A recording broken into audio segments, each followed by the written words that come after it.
नमस्कार साथियों, स्वागत है आपका अपने YouTube चैनल स्टडी विद एवी में।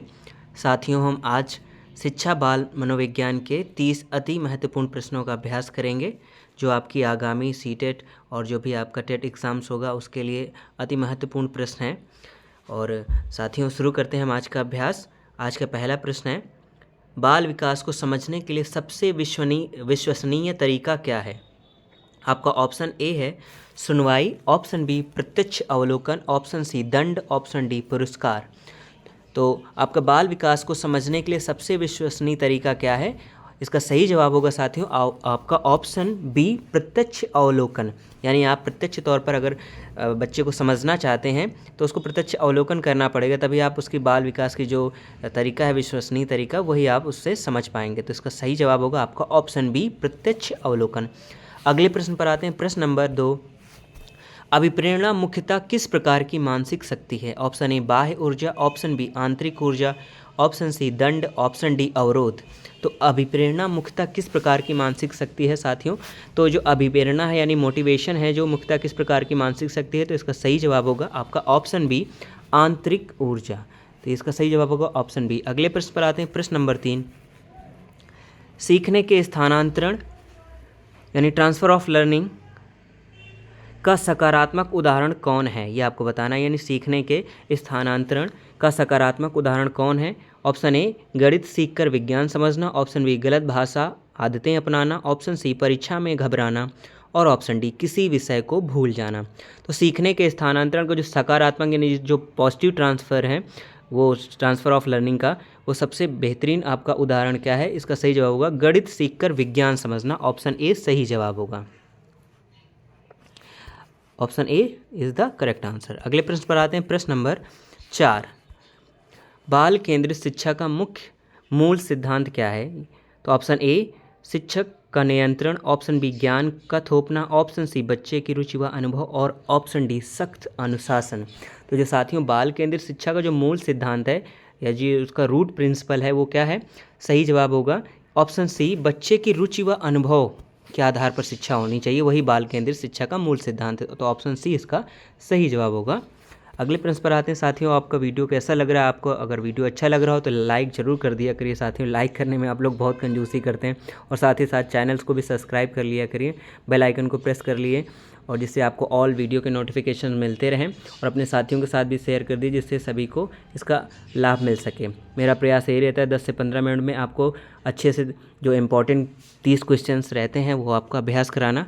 आते हैं आज के 5वें प्रश्न पर। सीखने की तत्परता किस सिद्धांत में केंद्रीय भूमिका निभाती है? ऑप्शन ए थार्नडाइक के नियम, ऑप्शन बी एरिक्सन का सिद्धांत, ऑप्शन सी फ्रायड का सिद्धांत और ऑप्शन डी कोहलबर्ग का सिद्धांत।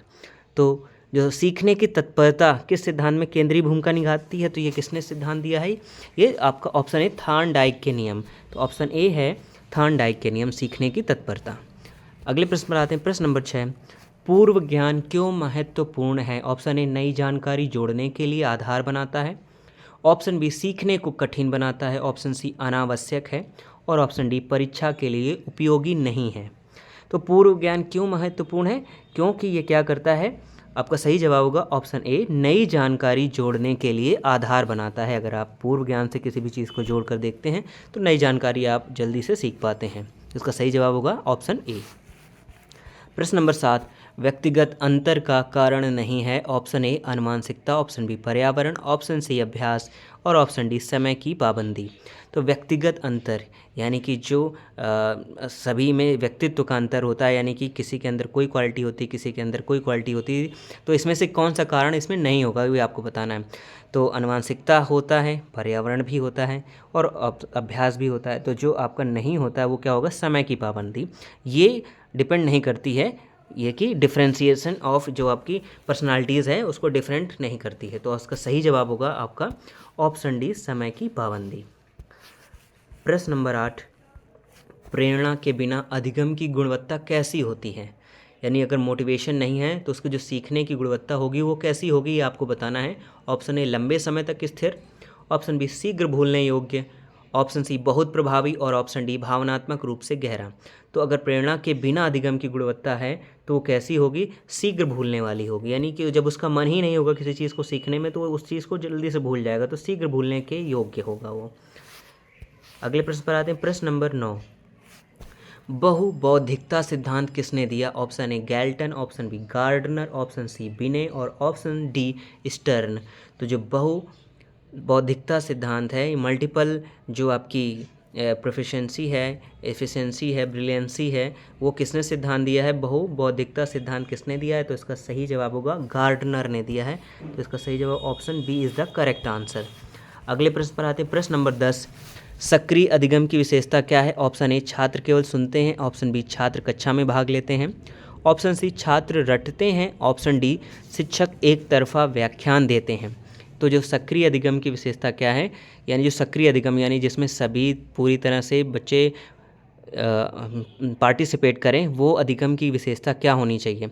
तो इसमें क्या होते हैं, छात्र कक्षा में भाग लेते हैं, यानी कि अगर बच्चे भी उसमें अपना पार्टिसिपेट करते हैं, तो इसका सही जवाब होगा option B is the correct option, छात्र कक्षा में भाग लेते हैं। सक्रिय अधिगम की यही विशेषता है।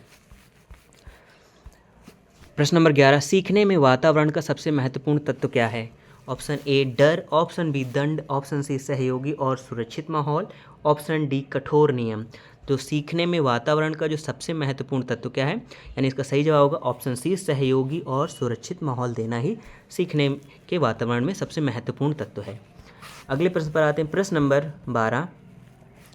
नैतिक विकास के पश्चात परंपरागत स्तर में बच्चा निर्णय किस आधारित पर करता है? ऑप्शन ए अंध पालन, ऑप्शन बी दंड का भय, ऑप्शन सी सामाजिक नियम और ऑप्शन डी नैतिक सिद्धांत। तो नैतिक विकास के पश्च परंपरागत स्तर में बच्चा निर्णय किस आधारित करता है, किस आधार पर करता है? तो इसका सही जवाब होगा ऑप्शन डी सही होगा, नैतिक सिद्धांत के आधार पर करता है। तो D is the correct answer. प्रश्न नंबर 13। अधिगम एक सामाजिक प्रक्रिया किसने कहा है? यानी अधिगम एक सामाजिक प्रक्रिया यानी सीखना एक सामाजिक प्रक्रिया है, किसने कहा है? ऑप्शन ए पियाजे, option B Vygotsky, option C Skinner और ऑप्शन डी कोहलर। तो इसका जो सही जवाब होगा साथियों, अधिगम एक सामाजिक प्रक्रिया है, किसने कहा है? वाइगोत्स्की ने कहा है अधिगम एक सामाजिक प्रक्रिया। तो इसका सही जवाब होगा ऑप्शन बी। अगले प्रश्न पर आते हैं, प्रश्न नंबर 14। शिक्षण में त्रुटियां किस बात का संकेत होती हैं? यानी जो शिक्षण में त्रुटियां होती हैं वो किस बात का संकेत करती हैं? ऑप्शन ए कम बुद्धिमत्ता, ऑप्शन बी सीखने की सक्रिय प्रक्रिया, ऑप्शन सी अनुशासनहीनता और ऑप्शन डी शिक्षक की असफलता। तो जो शिक्षण में त्रुटियां किस बात का संकेत होती हैं, इसका सही जवाब होगा सीखने की सक्रिय प्रक्रिया।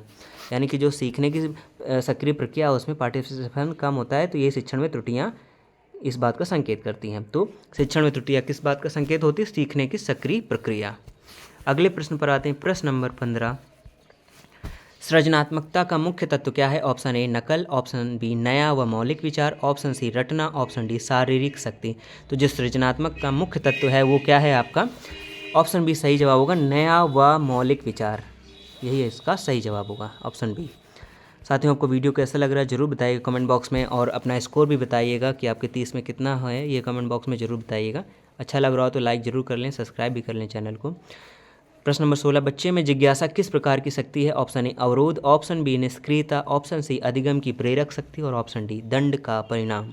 तो बच्चे में जिज्ञासा किस प्रकार की शक्ति है, यानी कि उसके लिए जिज्ञासा जो है यानी जानने की जो इच्छा है वो किस प्रकार उसको करती है? तो अधिगम की प्रेरक शक्ति, यानी उसको सीखने के लिए मोटिवेशन प्रदान करती है। तो इसका ये सही जवाब होगा ऑप्शन सी, बच्चे में जिज्ञासा किस प्रकार की शक्ति है? ऑप्शन सी अधिगम की प्रेरक शक्ति है जिज्ञासा। प्रश्न नंबर 17। अंतर्दृष्टि अधिगम में समाधान किस प्रकार होता है?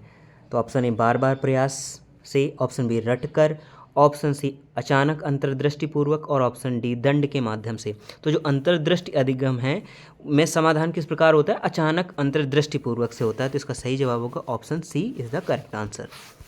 प्रश्न नंबर 18 पर आते हैं। संज्ञानात्मक असंतुलन के समय बच्चा क्या करता है? ऑप्शन ए नए ज्ञान को अस्वीकार करता है, ऑप्शन बी नया ज्ञान बनाता है, ऑप्शन सी केवल रटकर सीखता है और ऑप्शन डी अधिगम छोड़ देता है। तो जो संज्ञानात्मक असंतुलन के समय बच्चा क्या करता है, तो इसका आपको सही जवाब बताना है। तो इसका सही जवाब क्या होगा कि बच्चा नया ज्ञान बनाता है। वो स्वयं से जब उस संज्ञानात्मक असंतुलन या जो भी सीख रहा है वो उसका अगर स्वयं का बुद्धि लगाता है तो नया ज्ञान बनाता है। तो इसका सही जवाब होगा option B is the correct answer. प्रश्न नंबर 19। भावनात्मक परिपक्वता किसका परिणाम है? ऑप्शन ए कठोर दंड, ऑप्शन बी अनुशासन, ऑप्शन सी अनुभव और सामाजिक संपर्क, ऑप्शन डी केवल आयु। तो जो भावनात्मक परिपक्वता है वो किसका परिणाम है? इसका सही जवाब होगा, तो इसका सही जवाब ऑप्शन सी अनुभव और सामाजिक संपर्क भावनात्मक परिपक्वता परिणाम है इसका, अनुभव और सामाजिक संपर्क। प्रश्न नंबर 20, अनुकरण अधिगम किस सिद्धांत का आधार है? ऑप्शन ए बेंडूरा का सामाजिक अधिगम सिद्धांत, ऑप्शन बी स्किनर का प्रबलन सिद्धांत, ऑप्शन सी थार्नडाइक का प्रभाव का नियम, ऑप्शन डी ब्रूनर का खोज अधिगम। जो अनुकरण अधिगम किस सिद्धांत का आधार है, तो इसका सही जवाब बताना है साथियों। तो इसका सही जवाब होगा अनुकरण अधिगम किस सिद्धांत का आधार है? ऑप्शन ए बेंडूरा का सामाजिक अधिगम का सिद्धांत है, तो option A is the correct answer. प्रश्न नंबर 21 पर आते हैं, स्वयं नियमन किससे विकसित होता है? ऑप्शन ए दंड से, ऑप्शन बी गाइडेंस और आत्मनियंत्रण अभ्यास से, ऑप्शन सी डर से और ऑप्शन डी प्रतियोगिता से। जो स्वयं नियमन किससे विकसित होता है, इसका सही जवाब ऑप्शन बी गाइडेंस और आत्मनियंत्रण अभ्यास से। प्रश्न नंबर 22, अन्वेषण आधारित अधिगम में शिक्षक की क्या भूमिका होती है? तो ऑप्शन ए तथ्य बताना, ऑप्शन बी उत्तर देना, ऑप्शन सी मार्गदर्शन और प्रश्न उत्पन्न करना और ऑप्शन डी केवल मूल्यांकन करना। तो जो अन्वेषण यानी कि आधारित यानी खोज आधारित जो अधिगम होता है में शिक्षक की भूमिका क्या होती है, तो उसको क्या करना है? उसका सही जवाब होगा आपका मार्गदर्शन और प्रश्न उत्पन्न करना है, तो इसका सही जवाब होगा ऑप्शन सी। प्रश्न नंबर 23, अभिकल्पना किस प्रक्रिया का भाग है? ऑप्शन ए व्यवहारवाद, ऑप्शन बी जेपीडी और ऑप्शन सी मनोरोग विश्लेषण और ऑप्शन डी संवेदी मोटर अधिगम। जो अभिकल्पना है यानी इसका फोल्डिंग किस प्रक्रिया का भाग है, तो इसको सही जवाब होगा साथियों option B is the correct answer, JPD यानी ऑप्शन बी करेक्ट आंसर। प्रश्न नंबर 24, बच्चे के आत्मसम्मान के निर्माण में सबसे महत्वपूर्ण भूमिका किसकी होती है? आत्मसम्मान के निर्माण में, तो इसका सही जवाब बताना है आपको सहपाठी समूह, ऑप्शन बी शिक्षक, ऑप्शन सी माता पिता और ऑप्शन डी पाठ्य पुस्तक।